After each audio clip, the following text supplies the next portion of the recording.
A very warm good afternoon here in Europe, but a very good morning to our friends and colleagues in the United States. And I would suggest it's probably almost a very good morning to our friends and colleagues in Japan as well. As with the time difference, I think we are finding ourselves at almost every hour of the clock face for this event.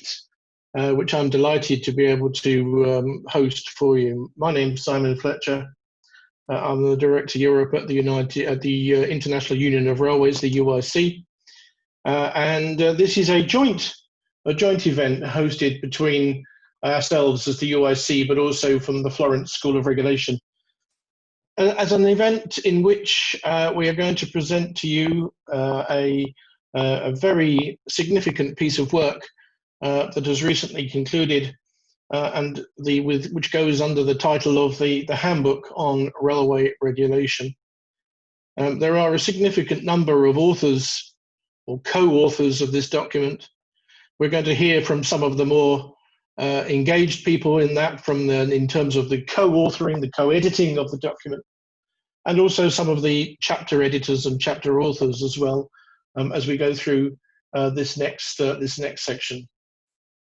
You will have seen the agenda on the website.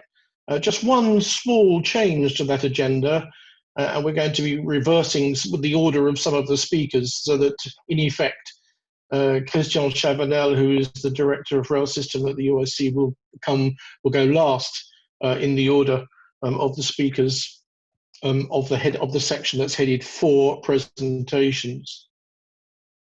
Now, there will be an opportunity for a couple of questions at the end, and what I suggest we do, if I may ask you please, is to use the chat facility to be able to put forward your questions.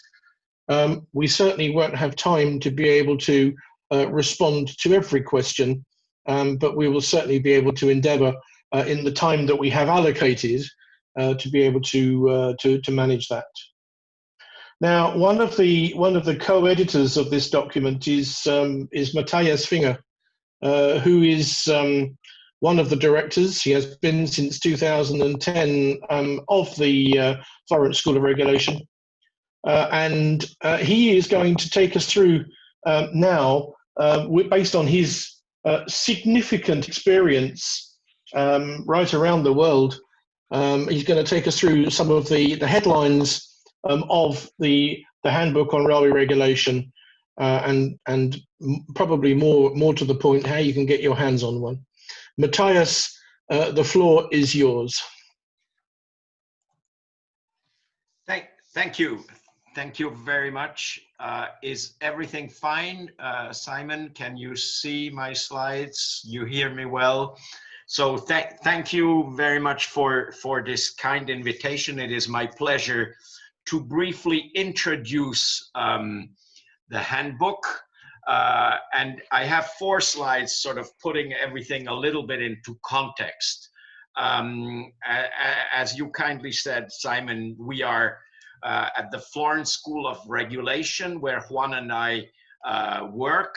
Juan will speak later. We have co-edited this handbook together. Just to say that the Florence School of Regulation has several chapters. We are only the transport chapter of the Florence School of Regulation. We have been going since 10 years now. Basically, we organize so-called railway forums where we bring together the stakeholders and the people from the relevant people from the Commission, and our aim and ambition is to help the Commission, DG Move, in its effort to reform the European railway system. So we have, as of now, organized 20 of such forums, typically two a year. You see there that it is not the first edited book on railway we did, but it's the first global book on railway. We did one on Europe, and of course the liberalization agenda, which was very prominent in the beginning, has gradually been complemented by a decarbonization agenda, a digitalization agenda, and all these things get more and more intertwined. In 2019, we wrote a manifesto for the next 5 years of regulation of the EU, which coincided with the new Commission. So it was some sort of our idea to what are the challenges for the new Commission, and we updated it in light of COVID-19 this spring, because things have substantially been affected by this. Next Monday, the Commission will celebrate its full market opening. I think Juan will also mention that. It's almost 30 years after the process has started. But in some countries, of course, reform was prior to the European Commission. 2021 will be the year of railways in the EU, so I think this is a very good moment to discuss all this. But now to our book, because there is not only Europe in railway. And with this book, we wanted to go beyond Europe and also look at other interesting railway countries: China, India, Korea, Russia, and Japan, and I'll come to that. But historically, everything starts in Europe. Railway started in Europe with colonization. It's being exported. This slide is a little bit taken from our introductory chapter to set the stage. Historically, rail basically peaked in many countries around the beginning of the 20th century. That's when the rail network was most developed, and it has been reduced since. Similar evolution. And things started to diverge after the road boom, after the Second World War, when road became very, very prominent. The car was supported, highways were built, rail lost modal share. And the divergence is observable in the sense that, some countries went more into the direction of freight, and we will hear from the US, some more in the passengers. And at some point, maybe also not only road, but air, this new vision of high speed, first in Japan, then France emerged. So I think that's where it was the same evolution in the beginning, but divergence at the moment of the emergence of the car. And then we also see, and that creates problems for railways, as we know, and the need for railway reform, and different diverging policies, different kind of policies to deal with railway reform. Some started 40 years ago, some the EU 30 years ago. More, and Juan will elaborate a little bit more on these things: horizontal competition in the US, vertical separation, and the creation of a European-wide rail infrastructure in the EU. And then I think gradually we see also this new model of public service obligation, tendering competition for the market. The book comes at a time where we start to reevaluate these reform policies. Have they delivered? Have they answered the big challenges like investment challenges, financing challenges, technical harmonization challenges, very prominent in Europe? Competition, have they brought more competition? Have they changed the modal split? And it also comes at the very end of the book. We talk about the new challenges, as I mentioned already, the big pressure to decarbonize, which has an incident on rail, and of course, digitalization. And I'll come back to that in my next slide. So we think, I mean, obviously Juan and I, we are very engaged in the in promoting rail, in the rail. We think rail has a future. It must have a future. But we may ask, you know, which rail are we talking about? High speed in certain countries, certainly. Mass transit, absolutely. And necessity in large metropolitan areas where this is basically the only big way to move massive amounts of people. Long distance, to a certain extent, freight, question mark. Regional transport, subsidized regional transport, bigger question mark. And where, you know, so we do have, where is the future? We do have the historical railway countries, and it's certainly, the future is certainly there. We have emerging railway countries, and in the book we talk about Turkey, we talk about China, and then we always have this, I put it in question mark, this experiment EU, single European railway area, to the creation of a single European market or infrastructure for rail. But in any case, and I think that's the future perspective, rail must be seen within a broader, more systemic perspective. And I just put two things. One is rail increasingly must be seen in the context of the modal shift, and that's the driver of decarbonization that puts a favorable spin on railway. And rail must be seen in the context of multimodality, and I think the driver of decarbonization is pushing for that kind of multimodal approach. So yes, rail has a future, but in a broader systemic approach. So briefly to our book, but we will have 4 speakers after me. So we cover in the book, it's basically structured into country chapters. And of course you cannot, we cover 14 railway countries, but not all of them. But we have certainly leaders like Japan, and Fumio is here. It's good to see you, Fumio.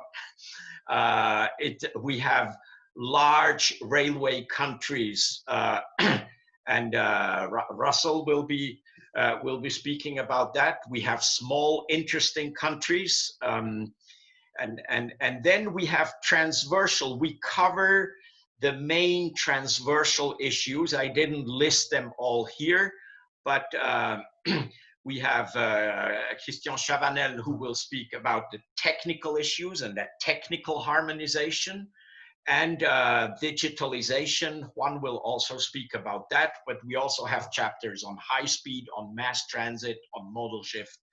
And so altogether we have 24 chapters. I think it's a very comprehensive and so far unique book, because we try to put together really the main internationally recognized railway experts, and offer a coherent view of what is going on in the railway sector or in the railway industry.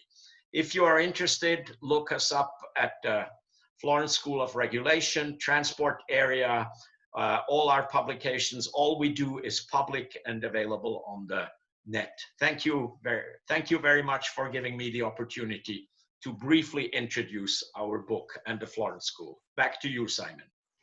Thank you very much indeed, Matthias. Very comprehensive and overview, giving a little teaser, if you like, a little taster of some of the headlines, some of the important things I think that we're going to find in this document. Now, Matthias also did one other very excellent job during that presentation, in that he actually introduced the entire panel of speakers, which is fantastic.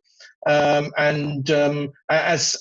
we are about to go on our little round the world trip on a regulatory trip, shall we say, around the world. And our first speaker in this next session is going to be Fumio Kurosaki. Fumio is a professor at of the Department of International Tourism Management at Tokyo University. I had the pleasure of being in Tokyo this time last year, in fact, for WCRR. And that was my first trip to Tokyo, and I must say I was thoroughly impressed by the railways when I saw them firsthand. One of the things that Fumio does in his illustrious career is he lectures about transport theory and railway management. And he is going to, in particular, tell us a little bit about the regulatory framework in Japan and how that is interacting with the business of running the railways in Japan. Fumio, I'm going to say no more about you because I'm sure you're going to tell us about yourself anyway, and hand the floor over to you. So thank you for introduction, and it's my great pleasure to be present in this conference, partly because I worked for UIC for 3 years, and I have a close relationship with Matthias. Okay, so I will introduce about railway in Japan. Yes, Matthias introduced everything starts from Europe, but actually reform of state-owned railways started from Japan. It happened in 1987, 1 year before the case reform in Sweden. And national railway were separated into 6 regional integrated passenger railway. And one nationwide freight company do not own trucks and access to passenger railway infrastructure.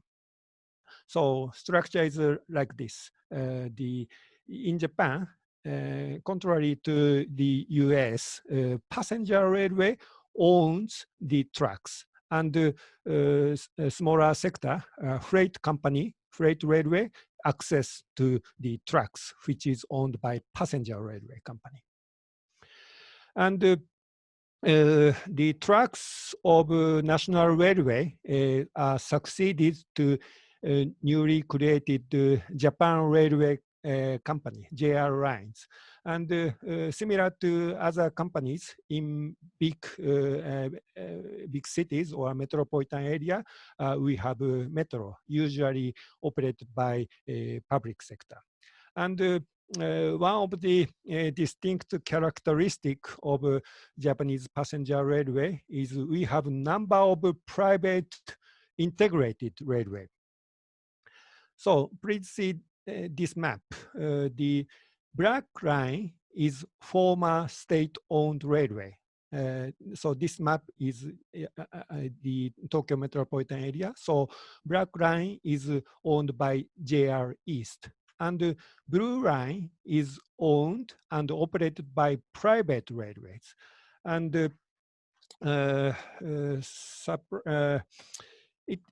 it was, Yamanote line is the circle line in the city center.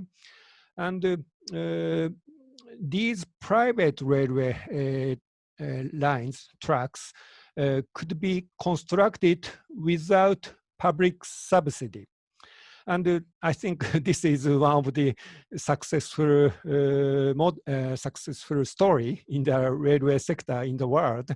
The background why a private company could build such an expensive infrastructure is because a private railway company could earn lots of money, not only from railway operation, but also from land development around the line which the railway developed. So private railway could earn both businesses, passenger railway transport businesses and land development businesses and affiliated businesses. So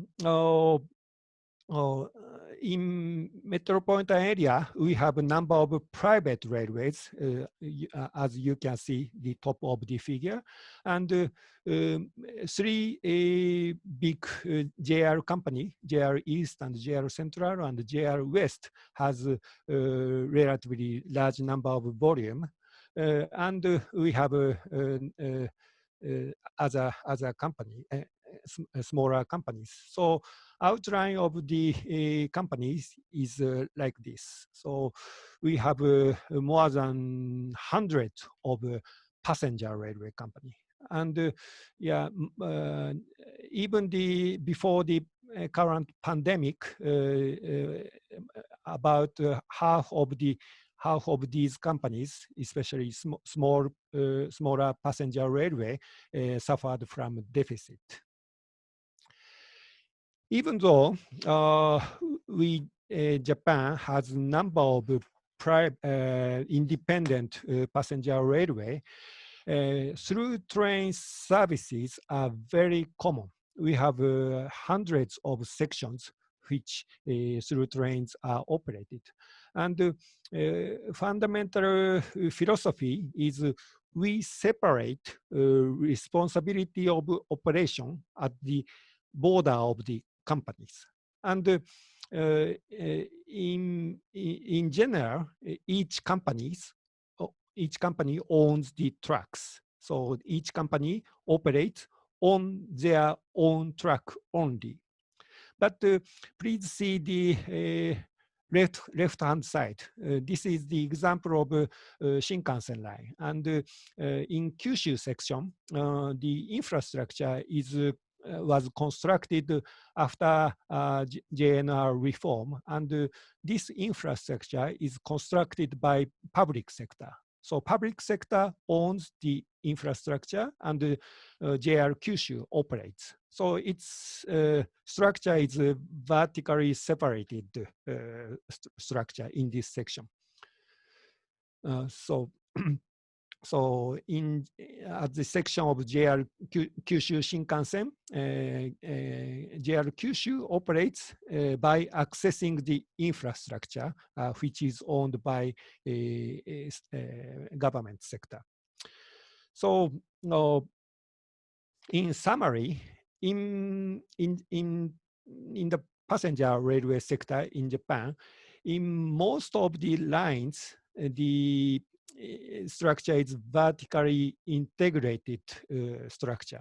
That is, railway companies owns the infrastructure and pays the cost of infrastructure. But as you could see, the section in Kyushu, some section are owned by the public sector. So it's a vertically separated structure. But different from European railway operation is integrated in Japan. So as you can see, both in vertical integration and vertical separation in Japan, railway operation is integrated like integrated railway. So this is the outline of competition in the passenger railway sector. So similar to other countries, the competition with other mode of transport is very severe, and we have some section of parallel tracks. So there is several examples of competition between parallel tracks, and yardstick competition or profitability competition is introduced. And even though the case is very few, there is some case of competitive bidding.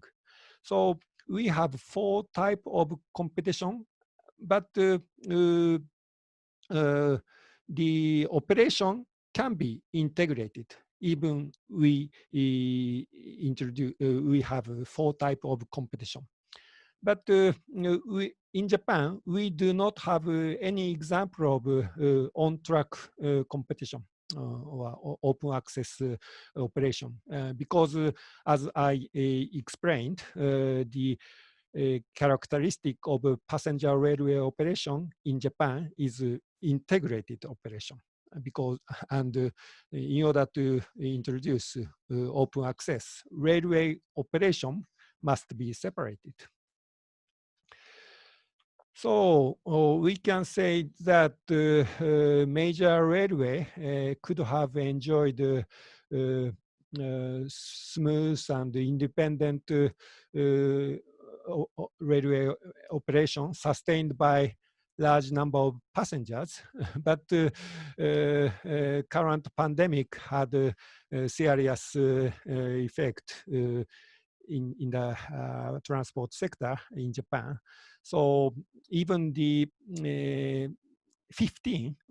one private railway would be profitable because of the affiliated businesses, but 15 major private railways and 3 mainland JR companies are expected to fall in deficit in this year. So some change might be required if current pandemic continue for in coming years.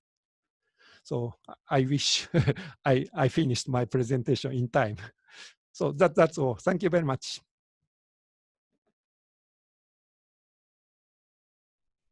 Thank you. That's the end of my presentation. Thank you very much. Yes, sorry, I couldn't find the button to put my microphone back live again. Thank you very much indeed for that presentation, and you were indeed very much in time. Thank you very much for that. Interesting, of course, having grown up in the European environment over the last few years, to see the differences between how the European framework is and how the Japanese framework is. Maybe if we have time a little bit later on, we could come back to perhaps doing a little bit of comparing and contrasting of the two. Meanwhile, we're going to hot-foot it across the Pacific and land on the shores of the United States of America. I have to say, Russell, that when I was a young lad, I grew up with a gentleman called Casey Jones. And the Cannonball Express, and it's interesting from the title of your chapter in your presentation. Surely you don't want Jones back. I have to say I have very fond memories of Casey Jones and the Cannonball Express, but I'm sure you're going to tell us a slightly different story about railway regulation in the United States. And I have to say for our listeners, that in fact Russell's pedigree has taken him all around the world, not only in the United States, of course, but also in Russia as well. But Russell, I'm not going to steal any more of your thunder and let you tell us all about your perspective on how the regulatory framework works in the United States. Over to you. Okay, thank you, Simon, and thank you all for the invitation to participate in this conference. As I'm required to say, I think I'm the only speaker required to say the views expressed are my own and do not reflect those of my employer. But I am going to talk about railways and railways restructuring in the United States. I was not going to talk about Jones. I will mention that in my chapter in the book, I do talk about Jones. But it's not Casey Jones. It's Farmer Jones from George Orwell's 1984. But it's a little bit of a tenuous link to railways, but I can explain if someone is interested later. Okay, next slide, please. So the background here, the U.S. railway system up to 1980, when a lot changed, the U.S. railways were traditionally privately owned, privately financed. There were some government incentives, especially early on building the transcontinental railways, but they were privately owned, completely vertically integrated, as they still are. This was also, of course, the history in much of the world. It was the history of the Russian railways, privately owned, vertically integrated, built with some government encouragement. It was the history of the British railways. It remains the situation in the U.S. As well as Canada. It has now more recently become the situation in Mexico and Brazil. And so I call it sometimes the Americas system. I don't want to call it the American system because it sounds like I'm a U.S. patriot bragging about what we have in the United States. But in the early days, we had multiple railways serving multiple routes, a lot of parallel routes, as Fumio talked about, a lot of common points. But there was a fear, there was a political fear, both of not enough competition and excessive competition. The industry feared that competition was ruinous with very heavy fixed costs. There would be competition of rates down to marginal costs, and so no profits. But on the other hand, farmers and small manufacturers feared the power of the railways over their lives. And of course, in those years, it was before the auto, before the interstate highway system. There was some competition from water. There were the early canals, as in England and other countries. But the railways had a lot of power over shippers. And so as a result of a lot of political demands for protection, and some would also say demands from the railways to protect us from ourselves, the Interstate Commerce Act was passed in 1889, setting up what I believe to be the world's first independent regulatory agency. And it did a variety of things, and its tasks were increased over the next 30, 40 years to result in a very heavily regulated system. Rates were regulated, rates were cost-based, there was value of service pricing. That is, manufactured goods should pay a higher markup than bulk goods, which is the opposite of Ramsey pricing. And if you wanted to divert manufactured goods to the roads, you probably couldn't do a better job than setting that up. I think it's still the case in Russia and Ukraine. There was no discounting, no differential pricing allowed, no long-term contracts between railways and shippers. And very important for the railways, there was a prohibition of abandoning money-losing routes, and there was also a prohibition of abandoning passenger service, which with the development first of the auto and then the airlines became increasingly money-losing.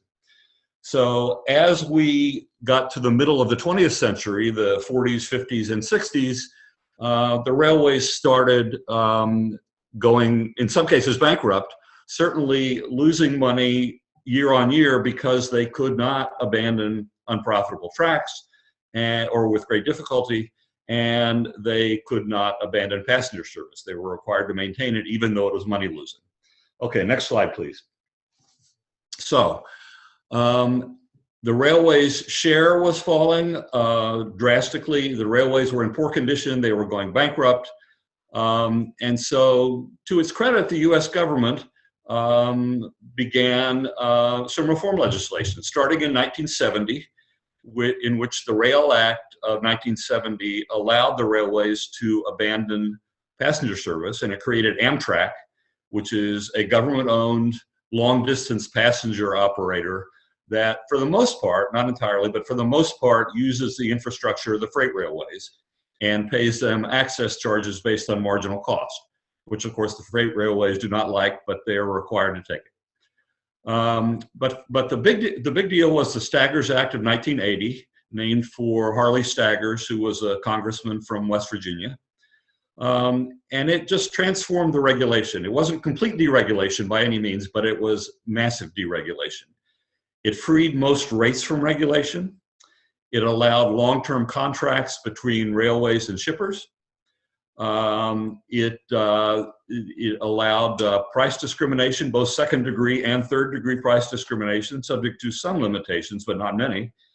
It allowed much easier route abandonment, and so many routes were taken over by smaller companies, say local shippers, who operated much lower cost operations without union rates, without union manning restrictions. And it continued continued regulatory protection, and I'll talk about this a little more in a couple of slides, for shippers, a small bunch, or a decreasing bunch anyway, who remain captive to a single railway. So there is still captive shipper protection. It's a matter of controversy. And as I'm going to talk about a little bit, it remains controversial in both Mexico and Canada, which have similar situations. Next slide, please. Overall, Staggers was a huge success. You'll see in 1980, everything changes. Productivity boomed, volume boomed, rates went down. They started rising a little bit later, but rates went down, revenue went down, and then started increasing. Profits increased. This is a graph from the Railway Association, the Association of American Railroads. They love to show this graph. I think perhaps they didn't want to put profits on there for reasons of sensitivity, but profits have certainly gone up and are high now by regulatory standards. Next slide, please. And one of the big successes was, not by huge amounts, but it did reverse rail's loss of freight share. You can see on the left that the freight share was gradually declining from the 30s to 1980, and in 1980 it started increasing again. It hasn't increased a lot. It's nowhere near what it was. No one expected that, but it has stopped its decrease, which we have European experts on this call and on this seminar. But in one of my recent papers with some European colleagues, we have contrasted that with Europe, which has succeeded in creating a lot of above-the-rail competition in freight, but as we understand it, has not succeeded in stopping rail's loss of freight share. Next slide, please. So, getting back to some of the issues Matthias raised, am I going to argue that the rest of the world should follow the U.S. and Canada and Mexico and Brazil in having these vertically integrated freight railways? Some of you know that I do advocate that in many situations, including Russia and Ukraine and China. We have competition among vertically integrated railways. We generally don't have, as Fumio said in Japan, we generally don't have above the rail competition over the monopoly infrastructure. I argue that our model has two main advantages. One, it maintains the economies of vertical integration, of vertical operation and investment. There's a lot of controversy over how great those are. I don't think anybody believes they are zero, but there is controversy over how important those are, but it does maintain those. And I think a big advantage, especially recently, has been the fact that in all four of the countries I'm mentioning, the US, Canada, Brazil, and Mexico, the private sector controls the infrastructure. In the US and Canada, it owns the infrastructure. In Mexico and Brazil, it has 30 or 50-year franchise controls of the infrastructure. And the result has been a huge influx of private investment in the infrastructure. And that is, I think, the single most important advantage of the Americas model over other models. We generally don't have the land value capture that Fumio described in Japan, which has also been hugely successful. But we do have billions of dollars a year of private companies investing in the infrastructure, and the same is true in these other countries, certainly Mexico, for example. The disadvantage of the Americas model is that some shippers are captive. Unlike in Europe, a shipper who is dissatisfied with its service cannot buy some locomotives and run trains, nor can it, nor can a French shipper call up Deutsche Bahn and say, "Hey, we don't like the service we're getting. Could you please run some trains to serve us?" That doesn't happen in the U.S. It happens in Europe. So that's the weakness, and it's a problem in the Americas. Different American countries have different ways of protecting these captive shippers. It is a matter of ongoing debate and regulation. In the US, we have what's called the standalone cost test, which I have argued is both expensive and not very effective. In Canada, there is some mandatory access regimes as well as mandatory arbitration. Mexico has a new law which allows in principle for both mandatory access and what's called switching rights. And that's a little bit technical and I won't go into it, but the Mexican freight regulator, which is only a couple of years old, has been doing a really interesting and excellent job trying to decide what works, what should work, how they will address this captive shipper issue. And the US regulator, the Surface Transportation Board, is doing the same thing. Last slide, please. The only footnote to the Staggers magic is that in the US, as in Mexico, we depend on competition among vertically integrated railways to protect non-captive shippers, or maybe captive shippers if you had mandatory access. In the US, the regulator in the 90s arguably allowed too many mergers.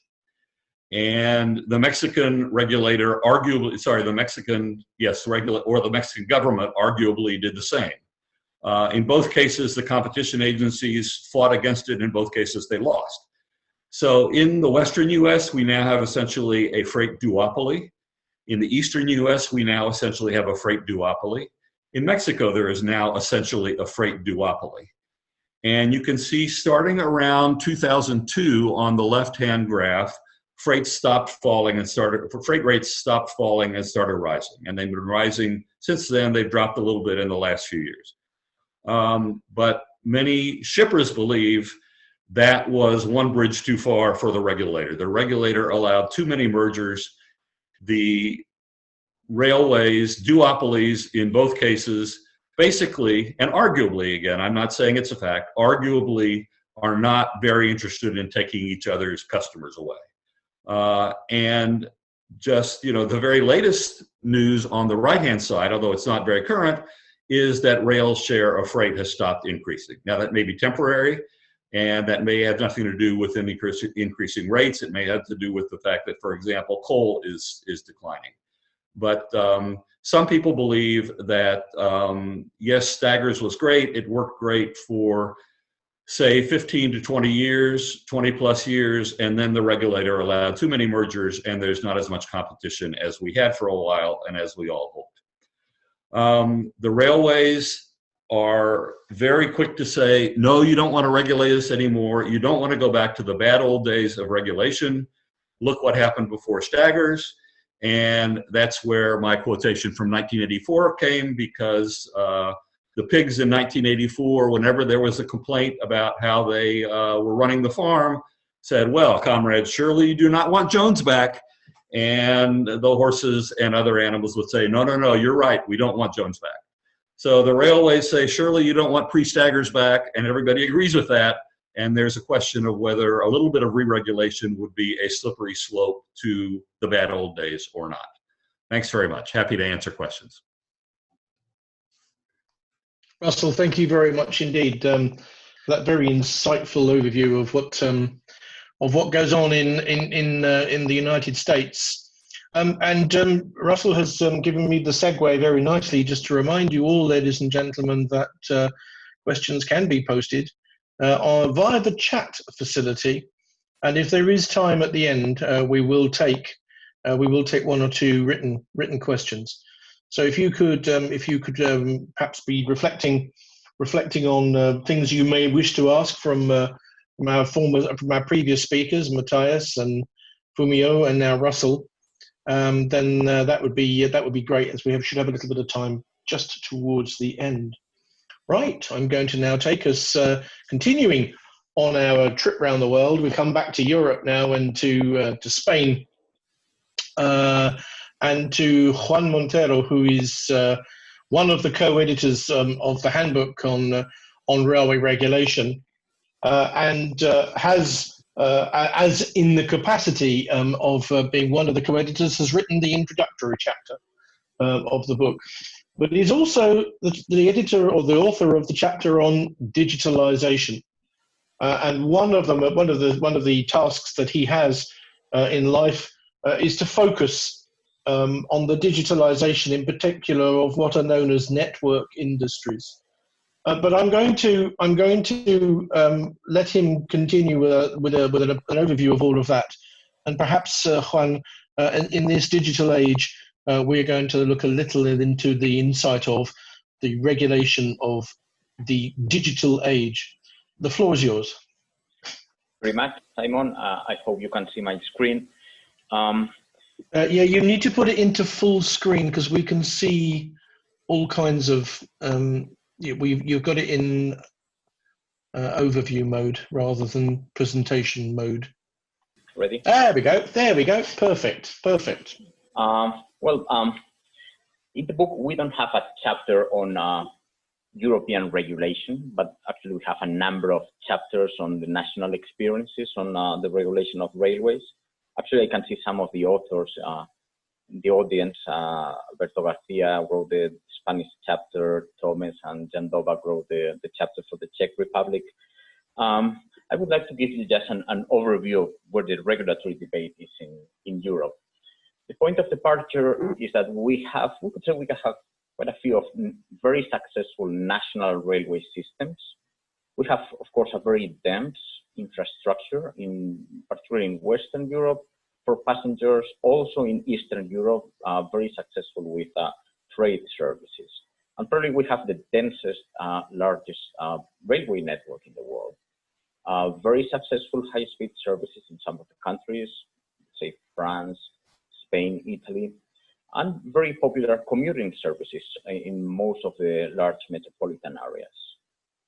But at this stage, I don't think we can speak that we have a European network, a European railway network. And that's the big challenge we have in Europe at the moment. Infrastructure was designed and built, and it is operated at national scale. We have bottlenecks in internal borders in infrastructure. We have major interoperability problems, from signaling to even the codes of the rails. Certainly, we have no EU market for rolling stock at this stage. And probably the weakest thing in the European railway system, we have big challenges in cross-border freight services. They are not very reliable at the moment. So I would like to differentiate, I mean, as it has been pointed, the big thing in European railways, of course, is vertical separation between infrastructure and rail services. In the very same legislation, there is a declaration of rail infrastructure as natural monopoly. And it's not a European natural monopoly, but actually it's natural national monopoly. Each country, each member state has a natural monopoly.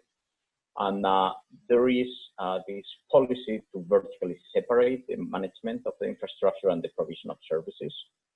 The European Commission has been pushing for a very strict vertical separation for 30 years. One could argue that this push has not been completely successful. And there are a number of countries that, even if they have introduced a certain degree of separation in the management of the infrastructures and the service provision, they still operate both services inside the same holding structure. And that's the case particularly of Germany, France, and Italy. Many other countries have completed the vertical separation.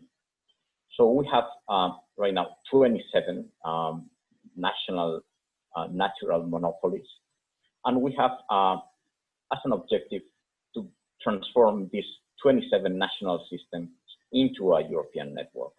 So first of all, what we have is a large investment from the European Union into the building of trans-European networks, paying special attention to missing cross-border links. So one of the things that was identified is that member states develop their national systems and they would not always pay attention to the cross-border links. So funding is particularly devoted to completing these links. Secondly, there's been a big effort at the European level to increase interoperability of the different infrastructures, and the ERTMS project has been probably the best example of this policy to increase interoperability. And rail freight corridors are the policy to improve the reliability of freight services. Rail freight corridors are governance structure that has as an aim the collaboration of the different infrastructure managers in the capacity allocation and traffic management. So reliability can be increased by a stronger cooperation between the different infrastructure managers involved in a cross-border services. Because this is one of the main challenges that has been identified in Europe. And it's not only that there are national infrastructures, but also the management of the infrastructure, that is the capacity allocation and the traffic management was also national. And this is particularly an issue for long distance cross-border freight services. Because at the end, you have trains that spend a very significant amount of time just not running, but waiting for the allocation of capacity and for traffic management. And that's a big problem, a big challenge for the improvement of rail services. So the big challenge at the moment is to transform these 27 national infrastructure managers into one network. That's the big challenge in the construction of the single European railway area. So I was saying there is a vertical separation between the infrastructure and the services. So we can go now to the services. So what we have in services, first of all, is freight. Freight services were already liberalized in year 2007. So that's quite a long time already. In terms of competition, one could claim that it has been quite successful. Newcomers have a 39% market share at the moment, which is quite significant. But at the same time, and it has been raised already, this liberalization has not been so successful in terms of growth in modal share, which was, one could claim, the real objective of liberalization. And modal share has been pretty much stable, even slightly increasing at 17%, which is significantly lower than what Russell Friedman was presenting for the US. And what can claim this has been, this is the weak point of the European railway system. And this is where we have a big opportunity to increase modal share, to increase the volumes transported by rail. The big opportunity is on long distance cross-border services. That's the US lesson. That's where railways is particularly competitive against road. The challenge we have in Europe is that long distance means cross-border, and cross-border means running through different infrastructure managers with little coordination so far. So we need more coordination in capacity allocation and traffic management to make long distance cross-border freight services more competitive, more reliable, and in this way more competitive. And this is definitely one of the objectives that is very clearly defined by the European Commission in the very recent document that was published yesterday, the strategy document for transport for the following years. It's modal shift in freight from road to rail, and more coordination in network management is necessary. And probably the pace of change needs to be accelerated if we really want to increase this modal share for freight. So that's for freight. Then if we go to competition in passenger services, we are, as Professor Finger was pointed, we are at the eve of the big date, December 14th. So that's next Monday is the deadline for the introduction of competition in commercial services, in passenger services. It doesn't mean that we have no experience in competition in the market. There are some pioneers, some member states that already introduced competition in the provision of passenger services. Of course, we are all aware of the UK experience with the franchises introduced already in the 90s. This model is right now under review, and that's I think one of the issues that there is a very good chapter in the book by on the UK by Professor Chris Nash and his colleagues, which already introduces, of course it was introduced, the chapter was written before the review of the policy, but some of the challenges facing the UK were already considering the chapter. Then we have the Italian experience with a very successful competition between two companies in high speed, and we have a very good chapter by Germano Guglielmi on the situation in Italy. We have a very, very interesting experience in the Czech Republic with 3 competitors, which initially started just in one route, Prague, Ostrava, but they are expanding not only in the country, but also cross-border to other neighboring countries. you can see that that has produced a strong impact on prices. And thanks, that's a reference you can see in an image provided by Professor Thomas and Jan Doba. And then we have some other liberalization experiences at minor scale in Austria, Sweden, some routes in Germany. Let me just introduce a little bit what has been the result of these liberalization experiences. The first result, the first conclusion is that competition is quite limited in scope.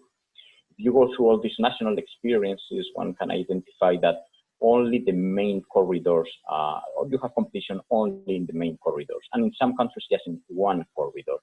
It will be the case mostly in Sweden or Austria, originally in Czech Republic, even if it has expanded.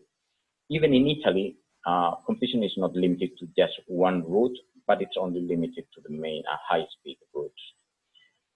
Another conclusion is that competition is rather limited in the number of competitors. But you can see that in basically all countries, there is only one newcomer competing with the incumbent. The Czech Republic will be the exception with two competing companies. And Spain will be the other exception. In a few months, when competition is introduced in high speed, there will be three competing players, the incumbent and two newcomers. One is SNCF, the other one is Trenitalia. But still the number of competitors is very limited. In terms of prices, it has been identified that in those corridors where competition is introduced, prices went down quite significantly, in some cases even 50%. And at the same time, there was a quite significant increase in the number of frequencies, which in some cases was up to 100%, so frequencies doubled. More frequencies, lower prices, we could see that some of the actors, both incumbents and newcomers, had significant financial challenges to be faced due to the reduction in margin. And in some cases, and the Italian case is the best example, that led to the reduction in drug access charges, which has raised the question on who is paying the bill for this liberalization experiment. And then just one final slide on public service obligations. Public routes which are financed by public funds are very significant in Europe. That amounts for 60% of rail passenger kilometers in Europe. So more significant than what we call commercial services being liberalized next week. In this case, the European framework does not impose competition in the market, but competition for the market has been introduced. Competitive tendering has to be introduced. Right now, we already have competitive tendering in around 40% of the services, but this competitive tendering will be compulsory as from 2023, with some exceptions in the directive. And then we have the big case at the moment where these tenders are being prepared, it's France. So thank you very much. And this was an overview of the situation of the vertical separation and then the competitive situation in freight, passenger commercial services, and passenger PSO services. So back to you, Simon. Thank you very much indeed, Juan, and a very interesting overview of the. Maybe if we get time later on, we'll come back to that question about liberalisation, because I think that's something which is quite interesting, and in particular with the UK situation and the current franchising review that's going on there. What I'd like to do now is, just before we introduce our last speaker in this session, I would just like to remind everybody that all of the slides, all of the presentations that you're seeing this afternoon will be available in the next few days on the FSR website. And so you will be able to download those and use them at your leisure. Of course, subject to the usual copyright requirements of not claiming they're yours.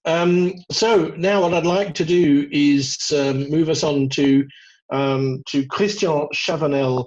So we've come back to France now, and Christian is a railway professional with more than 30 years experience, and in particular that in international development, but his background is in engineering. He's been responsible for a number of significant projects, including based in Algiers, and also as the head of the Gare de Lyon station in Paris. For those of you who enjoy nice restaurants, that's where the Train Bleu is located. One day Christian will take me there.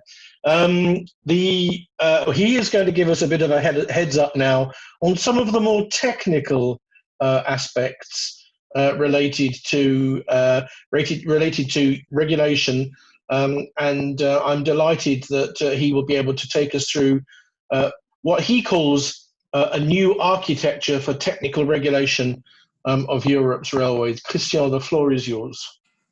Thank you, Simon.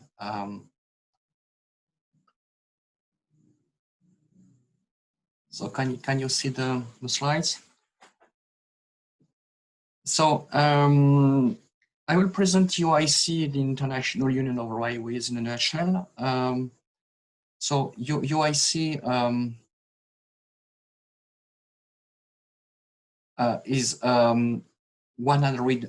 She will be 100 years old next year, and UIC has more than 200 members in 95 countries all around the world. You can see the different members of UIC with 5 regions, and the structure of UIC. We have communications, institutional relations, HR and social department, and finance, and we have 4 technical departments, the fundamental values, particularly with safety and security, the freight department, the passenger department, and the rail system department, I'm responsible for. And now I will talk about the different synergies UIC has developed with leading institutions, more than 100 agreements and MOUs with different leading institutions. You can see notably ISO, the Agency for Railways in Europe, UNIFE for the European manufacturers, and so on. Now, let's talk about the chapter of the book, how to build, to go towards a new architecture for technical regulation of Europe's railway. Today, we have a classical regulatory framework. This classical regulatory framework is based on different layers. You have directive, European regulations, with 6 essential requirements, and inside those regulations we have some TSIs, so the technical specifications for interoperability, with mandatory rules, and from time to time some technical documents such EN standards or UIC documents are quoted in those TSIs, and then in this case they are mandatory. But you have the green layers when you apply on a voluntary basis. So you can apply some standards which are harmonized. In this case, you have the presumption of conformity to the 6 essential requirements, and you have other voluntary sector standards. For the TSIs, you have 11 TSIs. It's very important to know that those, if you have 2 keywords to keep in mind with the TSIs, requirements, interfaces. You have the map of the different interfaces between the different TSIs. And the word interface will be very important for the future. How do we manage the international liaisons between the different European standardization bodies? You have 3 levels: a national level, a European level with SENS and ELEC and ETSI, and the well-known international standardization bodies at the global level, ITU for telecom, ISO, and IEC. And there is different links between the 3 layers. If we want to go to a new architecture not only for technical, but for regulations for Europe's rail. That is for different reasons. The first reason, we need to integrate major technical breakthrough for the European railway sector: digitalization, 5G, automation, artificial intelligence, and we need to overcome cyber risks. But second, we absolutely need to accelerate the cycle of innovation, and you will see that it could be possible with a new and updated framework. And last but not least, we want to transform the railways into the backbone of the land mobility, not only for passengers, but for freight. And we have some difficulties to do that today. When we talk about backbone, the first concept of backbone comes from the world of information and communication technology. And we have some similarities. Data travel through information network, passengers and goods travel on railway networks. And these similarities could be used for a fruitful success. The concept of backbone from the world of information and communication technology is based on an open systems interconnection. It's called the OSI model. It was written in ISO and UIC standard in 1994. And this OSI reference model gives the end users of data transmissions the impression of seamless or uninterrupted transmission, whereas in fact some complex interfaces are involved. It's exactly what we want for passengers and goods. In this model, we have 7 different layers, and each layer resolves specific problems concerning the data transmission and provides well-defined services to the layers above. And the advantages of such a model is that you only need to describe the interfaces between the different modules of a layer, and you only need to describe the interfaces between the different layers. You don't need to give further detail inside a module of a layer. Such a model could allow the concept of a modularity. You can introduce such a modularity for devices and equipment. And if we do that, it will be easier to accelerate innovation thanks to a plug-and-play approach. And after, we could imagine that such an architecture could enable multimodality. So you remember that interfaces are the keyword. If we apply the OSI model to railways, it's possible to have 4 layers instead of 7. So it could be easier. So if we take into account rail freight and rail passengers, the first layer should be the service layer, which could enable door-to-door journeys for passengers and seamless end-to-end freight transport. The second layer should be network layer. And the network layer could gather the procedures that enable rail traffic to be managed from end to end. The third layer should be transport layer, ensuring the compatibility between running stock and infrastructure. And the last layer should be physical layer, ensuring the compliance with the essential requirements listed in the TSIs. If we do that, we could discover that already we have some regulations, some technical documents, which could be applied to the different layers.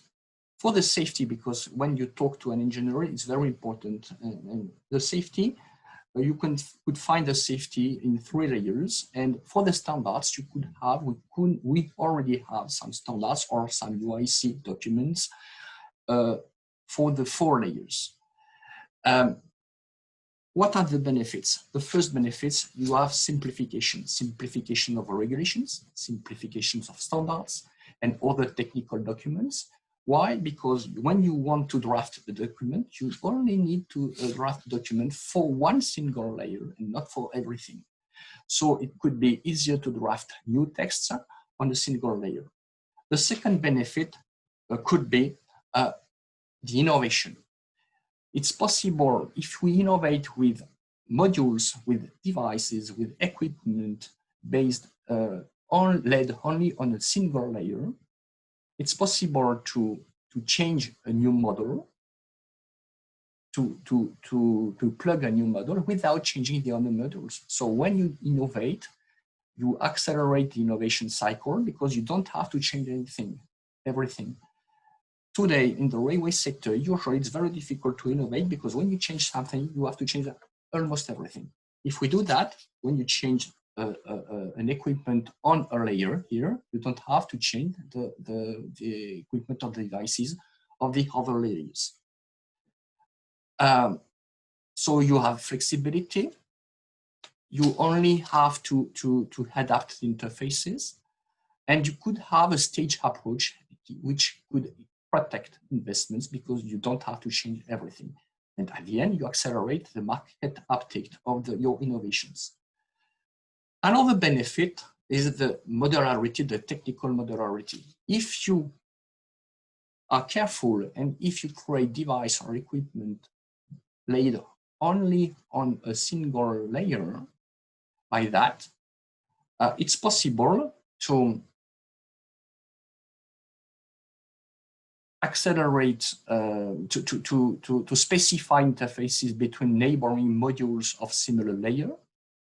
You can describe the different module by their own features and by their interfaces with the modules in the same layer. But you have to be careful, no module on two different layers. It's not natural today. Another benefit is the digitalization. If you see, if you consider that red are the interfaces, what is digitalization? It is the exchange of data.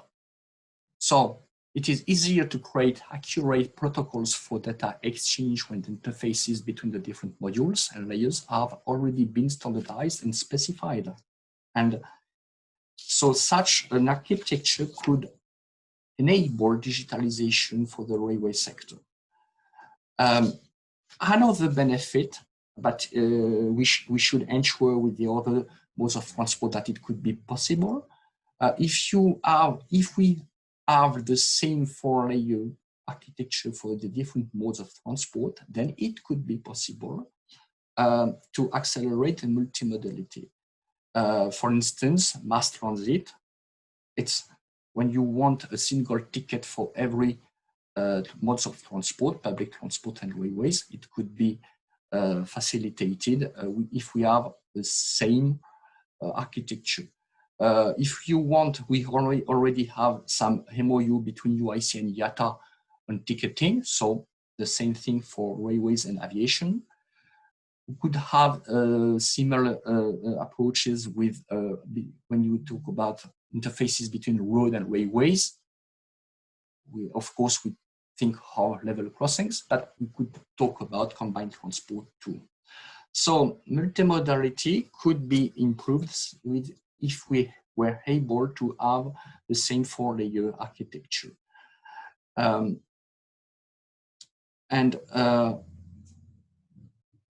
Now, I give the floor to François Daven. François Daven is the Director General of UIC. And François, the floor is yours. Oh, thank you. Well, so thank you for giving me the floor. I will try to be very brief. I would like to first of all to say a few words about the presentation that Christian did, because this idea to indeed use OSI model within railways is an idea that well, I've tried to push when before being in UIC, I was Secretary General of the OTIF. Since I'm originally from the telecommunication world, and indeed after a few years in railways, I begin to be convinced that one of the problems we have in railways in order to deploy an actual international network is that we have indeed consistent networks nationally, but we don't have a common conceptual model, the one that was explained by Christian. And I should say I commit a few articles when I was in the OT on this subject. And I was quite happy to see that a railway professional, as Christian is, to cover the idea and developed it in this article published today, because in a way it validated an intuition that I have had a couple of years ago. And well, I think that this kind of conceptual approach will be very important because we are, in a way, entering in a second phase of the liberalization. Liberalization in Europe is understood. Well, all the networks are trying to find their place in this new framework.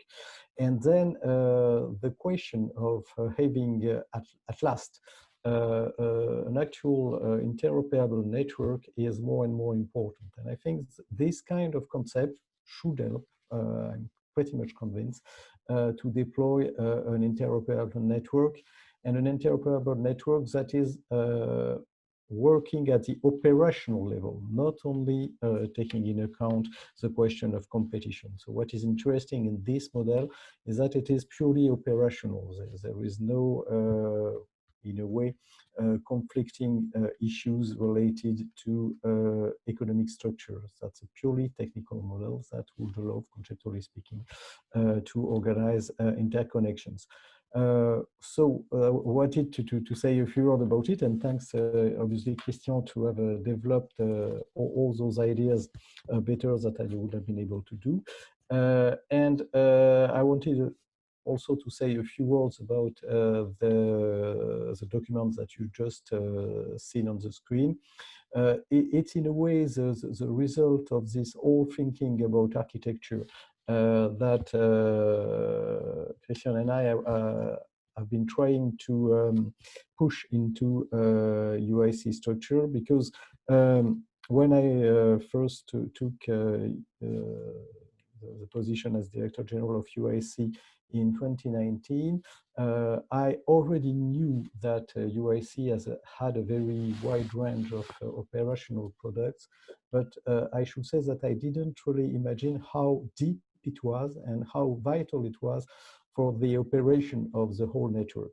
And I think this document, Operational Solutions for Railways, is indeed the result of this discovery. We have been collectively at UIC working very hard to show what indeed UIC products, whether it's telecom or rolling stocks or ticketing, are actually providing to the operations of railway. So that's really what this document is taking on board, trying to be both simple, consistent, and giving a global vision. I do think that it's quite a success, and I invite you to read this document. And I do think that the main message is that we need to develop an operational concept at least at European level. Obviously, UIC is a global organization, and this document is not only intended for EU, but I think that even at the EU level, there is a lot to be learned in this document. So I hope that I have not been too long, and well, I thank you for even giving me the opportunity to say a few words today. Thank you very much.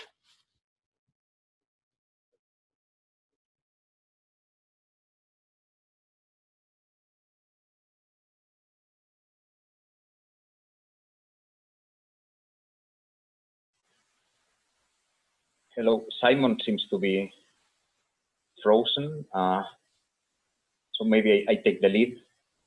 We have a few questions. Simon, are you back? You're on mute.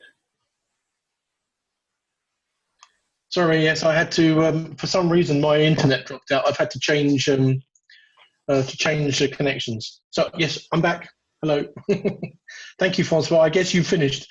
Thank you very much indeed. I don't know if you said, because I missed that last bit, that the document that you've just been advertising, as it were, is available on our website. So people can, will be. People will be able to access it. Okay, thank you very much indeed for that. Just as we get to towards the end, and Christian, I should say, because you handed the floor straight over to Francois, I didn't get a chance to thank you for your contribution as well, your presentation. So I think, which I think was very well accepted. Now I noticed just as we were getting into all of this, that there were a couple of questions that had come in on the chat, which is very helpful. Russell has attempted to answer one of them as well, but in actual fact, it's to more than just Russell, I really would have thought, because this is a question that suggests that Japan and the US seem to focus on competition between modes, championing vertical integration, which I think was one of the clear messages that Fuimo came out with in his presentation, whereas Europe seems to focus on competition within a mode, and with vertical separation and open access.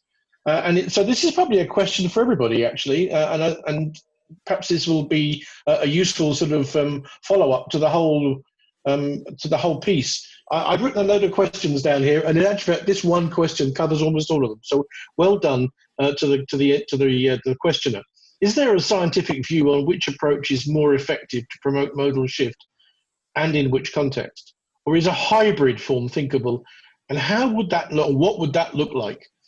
Who wants to pick up on that? Russell, as you started to answer that in the chat, maybe you should pick up on that from your perspective in the United States. Sure, and I'll just be very brief. I don't know that I mean, it's going to differ among passengers and freight. It's going to differ among different kinds of freight. In the US, I believe that rail has increasingly become devoted to bulk traffic and containers, and single wagon traffic has declined. The railways are not so interested in it. Trucks are very competitive. So I think, from a regulatory standpoint, I think the US regulator and, economists are quite happy if there is intermodal competition. But if there is not intermodal competition, then we focus on intramodal to protect captive shippers, to protect rail captive shippers. And sometimes they have two, sometimes they have one. These days, they don't usually have more than that. And so it's become a regulatory issue to protect the rail captive shippers from monopolistic practices.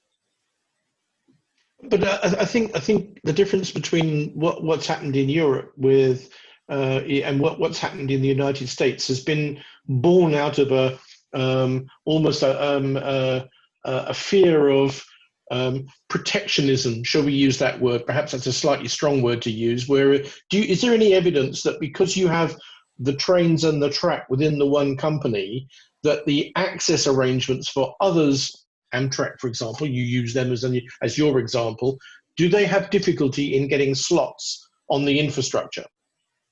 Well, basically, there is no access in the U.S. With minor exceptions, except for the passenger trains. But there is generally, other than occasional regulatory requirements, there is generally no requirement for a freight railway to give another freight railway access to its track. That is a solution to monopoly problems that the regulator is considering. The same is true in Mexico, same is true in Canada.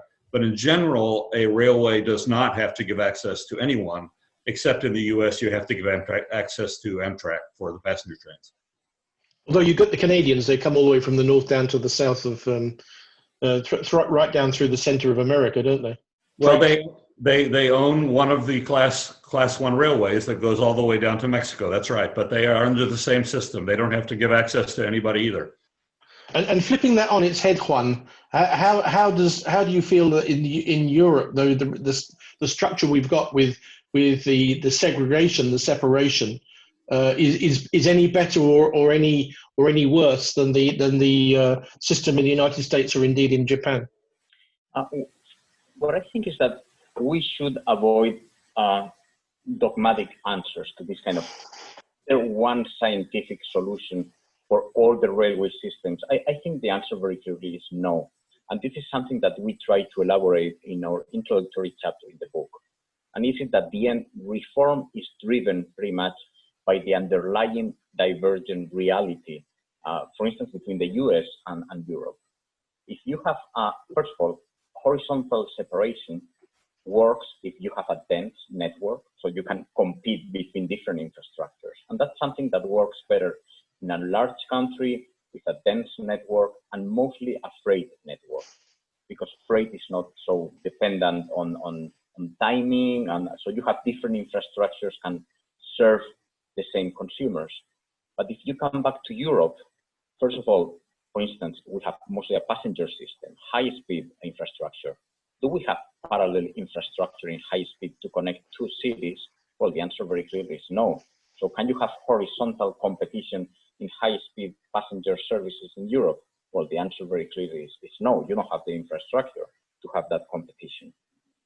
So the reality, the physical geographic reality, the evolution, the divergent way in which railway systems have evolved sometimes give you the answer to what kind of competition, whether more of a horizontal separation competition or vertical separation.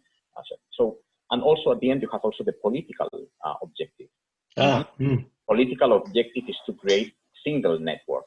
And the point of departure is completely separated national network. So there is no competition, no horizontal competition possible between these different national infrastructures. So pretty much the reality drives you to the kind of reform that you can introduce. And I think that the Japanese model is an example. It's very pragmatic. They adopt different solutions in order to meet different challenges for different kinds of infrastructure situations. I think that's the right approach.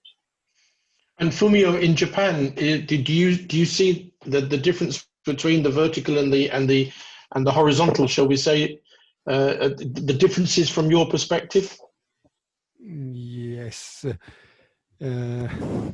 Yes, actually, the title of my thesis is Analysis of Vertical Separation of Railways, so it's my great interest. And the Japanese passenger railway market is, I think, quite unique because, as I showed, there are more than 100 of Japanese passenger railway companies, and most of them are private companies. And I believe that private companies itself has enough motives to be efficient or to earn revenues, but the maximum fare is strictly regulated. So regulated. So here in Japan, we do not see a severe disadvantage of monopoly power because fare is regulated. So as long as infrastructure cost can be covered by revenues, I think Japanese model has worked quite well. But in other markets internationally, only few lines can cover infrastructure maintenance cost. So and Christian, from the presentation of the layers as you described them, does any of that layering yes. that you've talked about have an impact or a potential advantage for one sort or another? I believe here in Japan, the vertical separation can be utilized for two purposes, and one is for construction. And like Shinkansen line after railway reform, some segment of Shinkansen are constructed by a public fund. And after the open of this system, maintenance and every operation can be operated by a single company. So everything is operated by a single company, like integrated railway. And I believe that type works perfectly. But another type is is to sustain unprofitable railway. And here in Japan, even for that purposes, railway companies controls everything. But the public sector pays money to the railway companies. But I think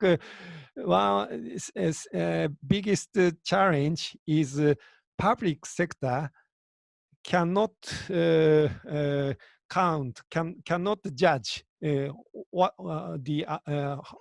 how much the amount is the appropriate cost for railway operation and the railway maintenance, because Fumio, thank you. We are running a little bit out of time, but Christian, okay, same question to you, really, Christian, to pick up on if you feel that the layering element would that you described would bring some element of advantage.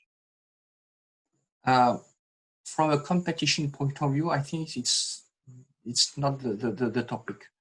The four layers could enable the acceleration of the innovation, the cycle of innovation. Very important. The railway sector absolutely needs to accelerate its cycle of innovation. It could be a great enabler. And for digitalization, it's very difficult to find which protocols to implement. If we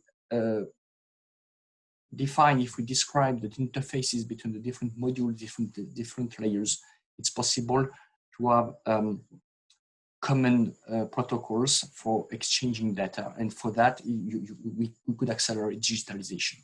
The main benefits are there. Thank you, Christian. I think we can safely say that without innovation, there is no business success, and I think that's quite an important aspect as well. Ladies and gentlemen, the time has come to draw a veil over these proceedings and to allow Fumio to go to bed because it's after midnight in Tokyo, and probably Russell to go and have his lunch, and here in Europe for some of us to go and have well, probably. Oh, it's not quite 6 o'clock yet, but an aperitif is usually what happens at 6 o'clock, at least here in France. Time in England. Thank you very much indeed to all of the speakers. Matthias Finger had to leave, unfortunately, because he had another appointment. Juan for the hosting of this event through the FSR, I think, and making all of the technical arrangements. And to Russell, Christian, and Fumio for your insight into the document. To everybody who contributed via the chat with the various questions. And of course, as I said already, the slides will be available on the FSR website in the not too distant future. And I imagine that is exactly also where you can get the link to obtain your copy. This is an ideal Christmas present, you realize, for the unsuspecting member of your family, to give them a book about railway regulation around the world. Just think of the fun they could have leafing through all of those. It is an interesting document. It is a very interesting read if you're into that, into the world of railways. And I would like to thank everybody for joining. Wish you all, if I don't see you again between now and Christmas, a very happy Christmas. And let's hope that next year that we get into the situation where we're not having to do this via a little box on the screen, but that we can do it in person. Thank you very much indeed. Have a lovely evening, and see you again somewhere on the circuit. Bye-bye.